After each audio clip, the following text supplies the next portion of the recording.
बुद्ध लोक यक्षीचे महाराज असतील काय, पण यक्षीचे महाराज आहे.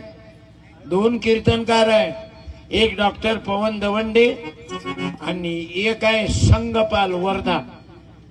18 पगड जातीत आहेत महाराज. कारण आपण वारकरी आहोत. आपल्या पांडुरंगानं सर्वेले जवळ घेतलं, मुसलमान असला तरी. आणि हे लोक तर मुसलमानाच्या नावानं काटे मारतात.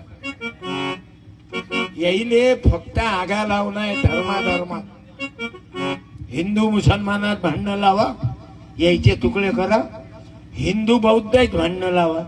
आता इथं बौद्ध नाहीत का, इथं हिंदू आहेत. इथं मुसलमान मार्केटमध्ये हे व्यापारी आले यात्रेत, मुसलमानही आहेत. त्याला काय घोडदेव बाबा अंगावर जाते काय त्याच्या घोडदेव बाबाले सर्वे सारखे आहेत. आणि आपण लोक हे जुळवण्याची कोशिश करतो. आपण महाराज लोक आगा लावणारे नाही की मुसलमानच्या दुकानातून घेऊ नका. हे राजकारणी लोक सांगते काही काही.